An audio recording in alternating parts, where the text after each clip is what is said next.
Представьте себе такой континуум. Нью-Йорк, 1890-е годы. Ага, золотой век аферистов. Точно. И вот свежий иммигрант только-только сходит с парома на остров Элис, он, оглядывается по сторонам, ищет эти грандиозные американские возможности, про которые все говорят. И тут к нему подходит наш герой. Да, элегантно одетый джентльмен в котелке, он указывает тростью на величественный Бруклинский мост и так заговорчески шепчет, мол, мой дед его построил, но семье сейчас катастрофически нужна наличность. Классика. Ну да. И он говорит, хочешь купить эксклюзивное право поставить шлагбаум и, собирать пошлину со всех этих повозок. Звучит как какой-то бородатый анекдот. Абсолютно. Но поразительно то, что сотни людей не только верили в эту фантастическую байку, они реально отдавали за какую-то фальшивую бумажку свои сбережения, а иногда и целые состояния. И самое безумное, что этот джентльмен не убегал в темный переулок сразу после того, как получал деньги. О нет, он был профессионалом. Он совершенно спокойно провожал покупателя на мост, помогал ему выбрать наиболее удачное место для строительства будки сборщика налогов, крепко жал руку и лишь потом, исчезал. То есть колоссальная наглость превращается в какое-то искусство. Грань между гениальной сделкой и чистым криминалом просто стирается. Именно так. Мы говорим о совершенно особой породе людей. И наше сегодняшнее погружение в материалы посвящено именно этой механике масштабного обмана. У нас есть масса источников от исторических хроник и юридических обзоров из Техаса до современных политических колонок и материалов Википедии. Очень разношерстный набор, да. Но их объединяет одна тема. Верно. Наша миссия — попытаться понять, как вообще юридически и психологически возможно продать то, что тебе не принадлежит. И как этот исторический обман превратился в метафору для описания современной геополитики. Давайте разберем это по частям. Давай. И нашим главным антигероем сегодня станет Джордж Сей Паркер. Хотя, строго говоря, его настоящее имя было Джон Маккарти. Он еще иногда представлялся как Уорден Кеннеди или Ио.Ю. О'Брайен. Человек со множеством лиц. Именно. Он родился в 1860 году в семье ирландских эмигрантов. И он, прекрасно понимал психологию тех, кто приезжал в Америку за мечтой. А в 83-м году как раз открывается Бруклинский мост. Да, настоящее чудо инженерии на тот момент. 16 миллионов долларов на него ушло. И Паркер смотрит на эту стальную громадину и видит не архитектурный триумф, а просто идеальный реквизит для своего спектакля. Слушай, но ведь невозможно просто так подойти к человеку на улице и сказать: «Эй, купи мост».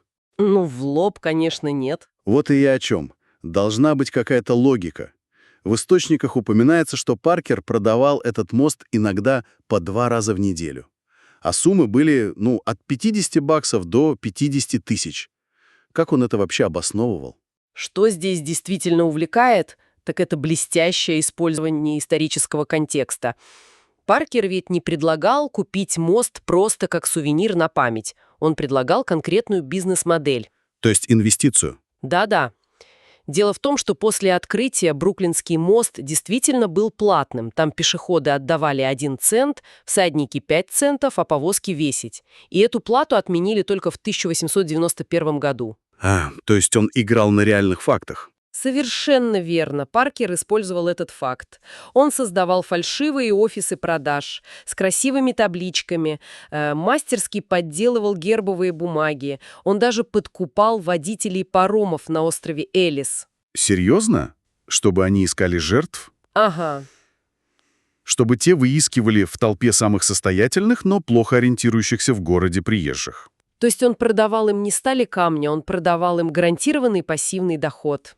Это просто поразительно. Знаешь, если искать современные аналогии, это как если бы кто-то сегодня попытался продать, не знаю, эксклюзивные права на верифицированную галочку в социальной сети, но только для реальной недвижимости. Отличное сравнение. Человеку внушают иллюзию абсолютного контроля над общественным благом. Но у меня в голове не укладывается, как можно было поверить, что такая махина, которая соединяет 2 района огромного мегаполиса, может принадлежать какому-то частному лицу. Там же полиция ходит, патрулирует. Это не вызывало вопросов? Полиции в итоге и приходилось разгребать все эти последствия. Они регулярно снимали с моста разъяренных, в кавычках, владельцев, которые реально привозили доски и начинали сколачивать будки для сбора денег. Представляю лица полицейских в этот момент. О да. Но проблема в том, что жадность очень сильно ослепляет. Когда человеку предлагают просто невероятно прибыльную сделку, его критическое мышление отключается напрочь. Хочется верить в чудо. Именно Паркер потом сам признавался детективам, что обманывать жадных и состоятельных людей гораздо проще, чем бедняков. Потому что богатые верят в свою исключительность. Они думают, конечно, мне просто сказочно повезло, я же такой умный. И ведь Бруклинский мост был только началом. Судя по материалам, его аппетиты росли. Он умудрялся продавать Мэдисон Сквер Гарден, Метрополитен-музей. Статус свободы? Да, статую свободы. А при продаже мавзолея Гранта он вообще дошел до того, что выдавал себя за родного внука президента Улисса С. Гранта. Но знаешь, Паркер ведь не единственный в этом списке гениальных аферистов. О, это целая плеяда талантов. Вспомним хотя бы знаменитого Артура Фергусона. Это который в Лондоне работал? Да, он продавал американским туристам Биг Бен, Букингемский дворец. Он даже умудрился сдать Белый дом в аренду какому-то владельцу ранчо за $100 000 в год. С ума сойти. Сдал Белый дом. Или вот Виктор Люстик. В 1925 году он приехал в Париж, город только-только восстанавливался после Первой мировой. Эйфелева башня тогда выглядела не лучшим образом, ржавела, и в прессе писали, что ее содержание обходится слишком дорого. И он решил ее продать на металлолом. Да, он снял роскошный номер в престижном отеле, заказал бланки с правительственными гербами и пригласил крупнейших торговцев металлолома. Выдал себя за заместителя министра. И устроил фальшивый тендер. То есть он создал вокруг себя такую ауру государственной тайны, чтобы жертвы сами боялись задавать лишние вопросы. 100%. И он был невероятно тонким психологом. Он выбрал самого неуверенного в себе бизнесмена Андре Пуассона. Тот очень хотел пробиться в высший свет парижской буржуазии. И чтобы окончательно убедить его, Люстик, внимание, намекнул на взятку. Гениально. То есть чиновник просит взятку, значит, он точно настоящий. Вот именно. И Пуассон заплатил не только за саму башню, но и дал взятку сверху. Кстати, Люстик провернул эту аферу дважды. Ничего себе! А как насчет Джи Макмахоуна? Это Техас, 1919 год. Там вообще шедевр юридической изворотливости. О, история с крошечным небоскребом. Да-да. Нефтяной бум, у инвесторов куча денег. Макмахоун предлагает построить грандиозный небоскреб, собирает $200 000, астрономическая сумма по тем временам, а в итоге строит четырехэтажное здание высотой около 12 метров. И самое смешное в истории Макмахона, как он избежал тюрьмы. Да, он же просто достал чертежи в суде. Ага. Когда инвесторы подали в суд, он спокойно показал утвержденные ими же чертежи, и судье пришлось встать на его сторону. Знаешь почему? Потому что размеры были в дюймах, а не в футах. Точно, он обещал здание высотой 480 дюймов, и он построил ровно 480 дюймов. Инвесторы просто не удосужились внимательно прочитать чертеж. А еще в материалах есть Барбара Эрни, 18 век, Лихтенштейн. Она ездила по постоялым дворам с огромным сундуком, просила хозяев запереть его в надежном месте. А ночью из сундука вылезал ее сообщник. Да, забирал все ценности, и они растворялись в темноте. Слушай, ну все эти истории от Паркера до Эрни, знаменитому шоумену Финеасу Тейлору Барнуму приписывают фразу «каждую минуту рождается лох». И вот, глядя на эти примеры, возникает провокационный вопрос. Какой? Разве жертвы не становятся полноправными соучастниками преступления из-за своей жадности? То есть, если тебе предлагают купить Биг Бен за копейки, здравый смысл должен просто кричать об опасности. Я согласна. Это глубокое замечание. Мошенничество такого уровня всегда строится на симбиозе. Обманщик предоставляет ширму, а жертва, радостно помогает ее удержать. Но чтобы эта иллюзия работала в реальном мире, где есть полиция и суды, нужен был конкретный инструмент. Какая-то юридическая лазейка. Да, бумажка, которая создавала бы видимость законности. В документах Паркера часто фигурировал специфический юридический механизм. В американском праве он называется quit claim deed. Это акт отказа от прав. И вот тут начинается самое интересное. Потому что как вообще суд или полиция могли смотреть на документ, где написано «Я продаю Бруклинский мост» и не сажать человека за решетку? Я же читал, что обычно, приобретая землю, покупатель получает гарантийную купчую. Да, warranty deed. Она подтверждает, что продавец реально владеет объектом.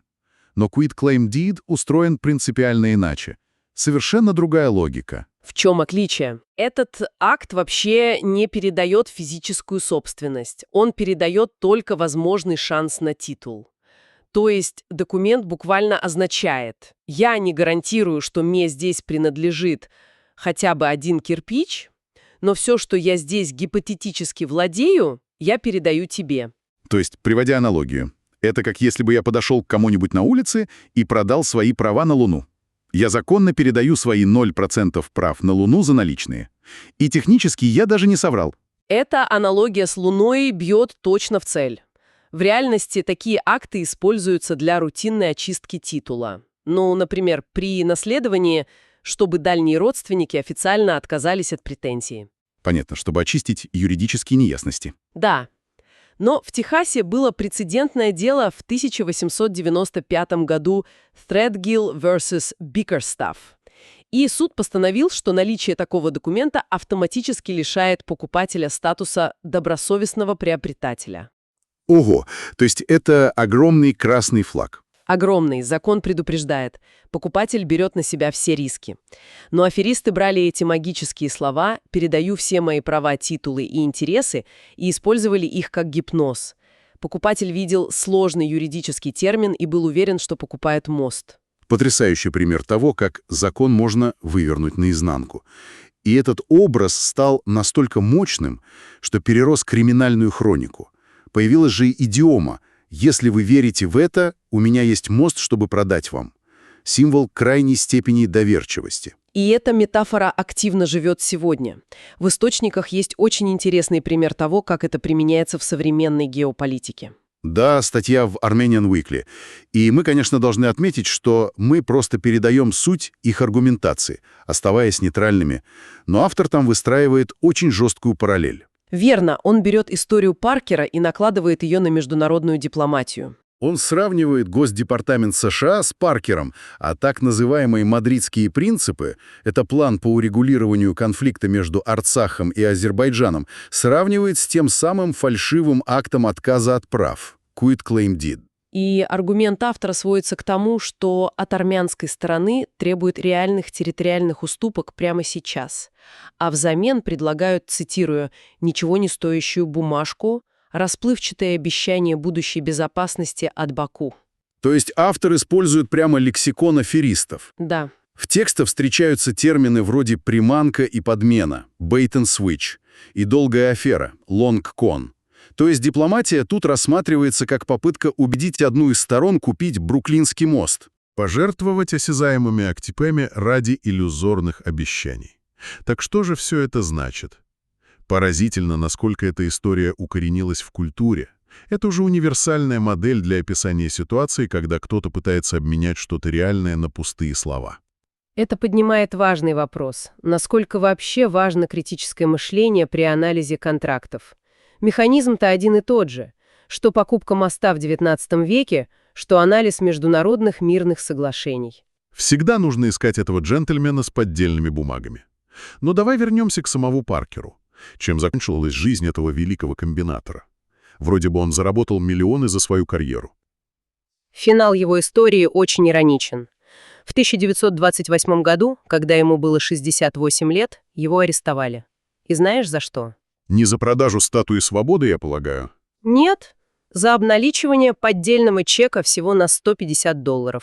$150. Серьезно? Да, и проблема была в том, что в штате Нью-Йорк тогда действовал закон Баумиса. По нему любое четвертое уголовное преступление – это автоматически пожизненный срок. Без вариантов. Да.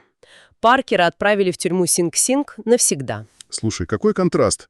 Я вспоминаю детали из его биографии. В 1908 году он сидел в тюрьме на Реймонд-стрит. У нее еще была репутация жуткая, готический ужас называли. Ага, помню этот эпизод. Так вот, в день Нового года он просто нашел пальто и шляпу шерифа, надел их и совершенно спокойно вышел за дверь. Еще и с охраной поздравлениями обменялся. Чистый Голливуд. А тут просто сдался из-за чека на копейки.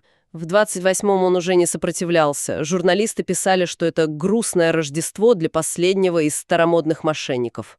Он умер в тюрьме в 37-м году. Но стал там легендой, да? О да, он годами развлекал надзирателей и заключенных историями своих афер. Но меня все равно мучает этот чек. Как человек, продававший мосты за десятки тысяч, погорел на такой мелочи?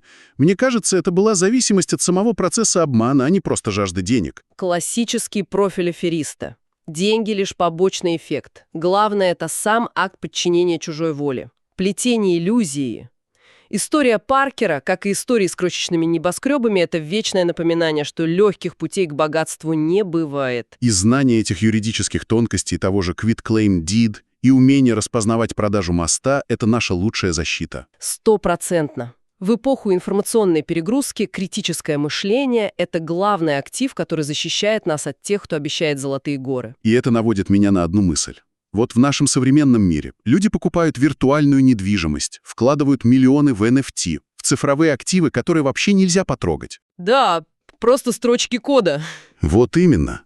И где сегодня проходит грань между инновационной экономикой и новым Бруклинским мостом?